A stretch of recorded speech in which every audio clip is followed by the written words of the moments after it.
রাতের বেলা যখন চারদিকে নেমে আসে গভীর অন্ধকার, তখন নিঃশব্দে শিকারের খোঁজে বের হয় এক দক্ষ পাখি।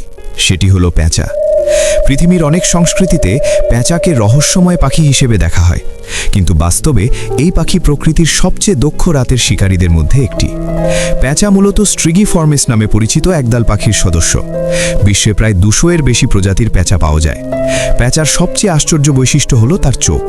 তার চোখ সামনে দিকে থাকে, ঠিক মানুষের মতো। এ কারণে পেঁচা খুব ভালোভাবে দূরত্ব বুঝতে পারে। তবে মজার ব্যাপার হলো, পেঁচা তার চোখ ঘোরাতে পারে না।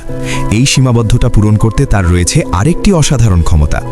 পেঁচা তার মাথা প্রায় 270 ডিগ্রি পর্যন্ত ঘোরাতে পারে। পেছনের দিকে তাকাতে মানুষের পুরো শরীর ঘোরাতে হয়, কিন্তু পেঁচা শুধু মাথা ঘুরিয়েই সব দেখে নিতে পারে। আরেকটি অবিশ্বাস্য ক্ষমতা হলো তার নীরব উড়াল। পেঁচার ডানার গঠন এমন যে সে ওড়ার সময় প্রায় কোনো শব্দই হয় না। এই নীরব উড়াল তাকে শিকার ধরতে বড় সুবিধে দেয়। পেঁচার কানও খুবই সংবেদনশীল। অনেক প্রজাতির পেঁচার কান একেবারে সমান জায়গায় থাকে না, একটি একটু উপরে আর একটি একটু নিচে। এর ফলে পেঁচা শুধু শব্দ শুনেই অন্ধকারের মধ্যে শিকারের সঠিক অবস্থান নির্ণয় করতে পারে। পেঁচার আরেকটি অদ্ভুত অভ্যেস আছে।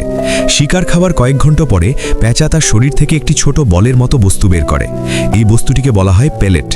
এর মধ্যে থাকে শিকারের হাড়, দাঁত এবং লোম, যা পেঁচার শরীর হজম করতে পারে না। আরেকটি অবিশ্বাস্য ক্ষমতা হলো, পেঁচা প্রায় সম্পূর্ণ অন্ধকারেও শিকার করতে পারে। তার চোখ এত বেশি আলো গ্রহণ করতে পারে যে মানুষ যেখানে প্রায় কিছুই দেখতে পায় না, সেখানে পেঁচা স্পষ্টভাবে নড়াচড়া দেখতে পারে। পেঁচার প্রধান খাবার হলো ইঁদুর, ছোট পাখি, টিকটিকি এবং বিভিন্ন ছোট প্রাণী। এই কারণে কৃষকদের জন্য পেঁচা খুব উপকারী, কারণ তারা প্রচুর ইঁদুর খেয়ে ফেলে, যা ফসলের ক্ষতি কমাতে সাহায্য করে। বিশ্বের কিছু প্রজাতির পেঁচা আবার দিনে শিকার করে, যদিও বেশিরভাগ পেঁচাই রাতে সক্রিয় থাকে। তবে দুঃখের বিষয় হলো, অনেক জায়গায় মানুষ এখনও পেঁচাকে অশুভ মনে করে, কিন্তু বাস্তবে পেঁচা প্রকৃতির এক গুরুত্বপূর্ণ বন্ধু। কারণ এই নীরব রাতের শিকারী প্রতিদিন অসংখ্য ক্ষতিকর প্রাণী খেয়ে প্রকৃতির ভারসাম্য বজায় রাখতে সাহায্য করে।